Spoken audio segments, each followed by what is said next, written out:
앞에 제가 소개해드렸던 이야기는 소재는 경제이지만 글의 특성은 굉장히 문학적이고 내러티브가 강조되는 책들입니다. 그러면 조금 더 추상적으로 개념적인 정리를 하는 공부도 필요한데, 자, 이건 어떻게 해가야 될까요? 자, 이와 관련된 책들도 소개해드리도록 하겠습니다.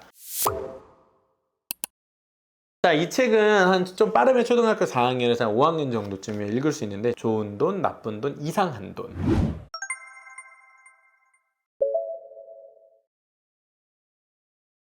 자, 돈 앞에 표현되는 이 세 가지 특징, 공통점 뭔지 아시겠어요? 바로 가치입니다. 돈이 가치와 연결될 수 있다는 걸 생각하게 하는 거예요. 자, 돈은 사실은 그 가치를 재거나 교환하는 수단이죠. 진짜 돈의 의미라고 하는 것은 물론 내가 원하는 물건을 살 수 있게 만들어주는 고마운 녀석이기도 하지만, 그것이 우리 사회에서 어떤 기능을 하고 있는지를 사실 배울 필요가 있잖아요. 따라서 이것은 화폐의 기능에 대해서, 즉 화폐라는 개념을 아이들에게 가르치기 위한 책이다라고 보시면 되겠습니다. 목차도 이렇습니다. 돈은 가치를 재는 도구. 자, 여기서 아이들이 일단 어려워할 부분이 나와요. 바로 가치라는 표현이에요. 추상적이죠. 자, 그 다음에 돈의 생명은 믿음, 즉 신용과 신뢰에 대한 개념. 자, 안전하지 않은 돈, 화폐 이외의 재화들에 대해서, 또 새로운 가치를 드러내는 돈, 돈이 드러내지 못하는 가치라고 하는 표현까지 통해서 시장에서 통용되어지는, 또 미래 사회에서 통용될 전자화폐, 혹은 시장 안에서 거래될 수 없거나 거래해서는 안 되는 어떠한 가치들도 있다라고 하는 것까지 아이들이 생각해 볼 수 있도록. 자, 그런데 이런 내용들은 사실은 조금은 추상적이기 때문에 이런 어려운 수준으로 개념화하는 단계로 점프하기 위해서는 아까 보셨던 것처럼 조금 더 구체적이고 말랑말랑하고 일상생활에서 돈으로 대표되어지는 구체적인 경제활동의 경험을 가지고 있을 때 그것을 바탕으로 해서 이런 책들을 읽는 게 훨씬 효과적일 수 있습니다. 자, 그 다음에 이제 초등학교 한 6학년에서 중학교 1, 2학년 정도가 되면은 이제는 역사를 배우는 게 굉장히 중요해집니다.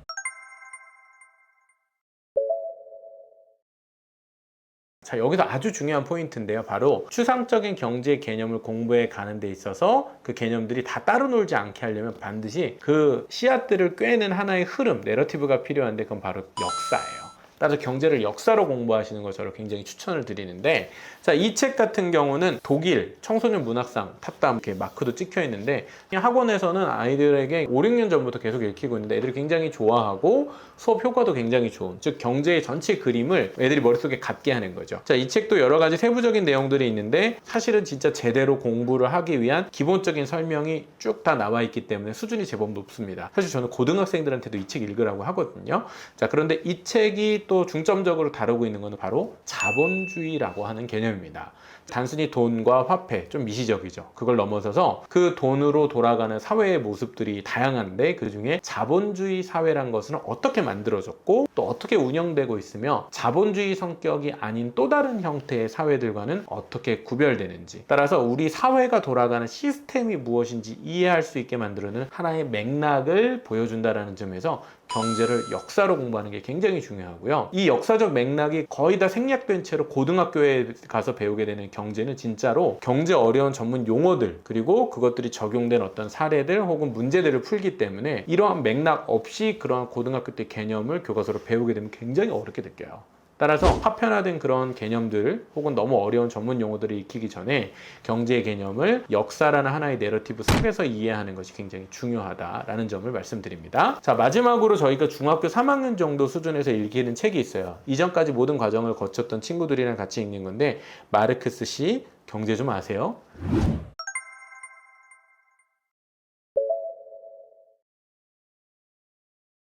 마르크스 씨한테 경제 물어본다는 거는 어떻게 보면 세종대왕님한테 가서 훈민정음 가르치려고 하는 것 같은 거겠죠? 어떻게 보면 경제란 것이 무엇인지를 사상과 이론가들의 이야기들을 통해서 좀 재정리하는, 조금 더 이론서에 가까운 책이라고 보시면 되겠습니다. 이 책에서는 우리가 경제학의 역사 다음에, 역사를 먼저 하셔야 돼요. 역사 다음에 사상과 이론이 들어가야 되는데, 즉 역사적 시기에서 우리가 자본주의 역사하면 처음에 누가 등장하겠어요? 당연히 애덤 스미스 등장하겠고 마르크스 나오겠죠. 맞습니다. 자, 이 책에서는 이런 사람들, 애덤 스미스뿐만 아니라 멜서스, 리카르도, 프리드리 리스트와 같은 다양한 경제학자들의 사상들을 소개하면서 이런 사상들이 어떤 배경 때문에 무슨 문제의식을 가지고 나타나게 된 것인지를 자세히 풀어주고 있는데, 사상을 사상으로만 배우면 굉장히 어려워요. 따라서 경제적인 사상을 사상가나 이론가 혹은 그 역사적 시대적 배경이 무엇인지를 통해서 깨닫는 게 훨씬 중요합니다. 따라서 어쩌면 역사 다음에 이어지는 사상의 단계를 시대적 배경의 순서로 익힐 수 있게 만들어주는 책이기 때문에 저희도 수업 때 사용하고 있고 효과가 굉장히 뛰어납니다. 저희가 이제 초도에 말씀드렸던 것처럼 실제로 이 책으로 수업하는 수준 정도, 그러니까 저희가 앞에서부터 말씀드렸던 이 과정을 쭉 따라온 학생들이라면 중학교 3학년 정도에서 이 책을 소화하거나 이해할 정도가 되면 수능 시험에 나오는 최고 난이도의 경제 문제들을 풀어서 맞춰요, 정답을. 실제로 작년 저희 정규반 수업할 때 한 학생이 경제지문 오답률 제일 높았던 문제가 한 3개 정도, 5개 중에 대부분의 고등학생들이 3개, 4개 정도를 틀리는 제시문 문제를 자기가 풀고 다 맞췄어요. 그 친구가 정말 이 문제를 풀었나 궁금해가지고 물어봤더니 왜 답인지 답이 아닌지 정확하게 알고 있더라고요. 경제는 제대로 이해하고 나면 문제를 금방 풀 수 있게 됩니다. 중학교 3학년 정도에서 수능 국어에 나오는 경제 제시문 문제 다 풀 수 있다. 뭘 통해서? 독서라는 거죠. 자, 이 설명을 들으셨다면 과연 독서로 경제 공부를 하는 게 답이겠느냐? 이제는 그 질문 자체가 어리석은 질문이죠. 오히려 경제는 꼭 독서로만 공부해야 합니다. 이게 가장 효과적이거든요. 이런 단계들을 설령 고학년이라 할지라도 아까 본 저학년 단계에서의 구체적이고 조금 더 우리 생활과 밀접한 내용들에 대한 이해가 많이 부족하다면 거기에서부터 독서를 시작하셔도 좋겠고요. 또 혹은 경제 활동을 많이 하고 있다고 해서 아까 본 것처럼 경제 화폐의 개념, 정치 경제적인 역사적 배경, 자본주의의 특징, 또 나아가서는 다양한 경제적인 이론가, 사상가들의 견해 같은 것들을 이해하지 못한다면 수능 국어 비문학 경제지문 문제 풀 수 없습니다. 또 그리고 실제로 경제를 내가 좋아하건 좋아하지 않건 수능 국어에 등장하는 경제지문은 선택이 아니라 모두가 필수로 풀어야 되는 문제이기 때문에 이것은 기초적인 소양이라고 보시면 돼요. 그래서 초등학교 저학년 때부터 중학교 3학년 정도 수준까지 어떻게 단계를 밟아 나아가야 될지 책들을 통해서 예시를 들어드렸습니다. 자, 이거를 꼭 적용해 보셔서 경제 어렵지 않다, 중학교 3학년 정도 수준이면은 마스터할 수 있다, 이런 생각으로 독서를 통해 비문학 잡는 노하우를 터득하시기를 바라겠습니다. 감사합니다.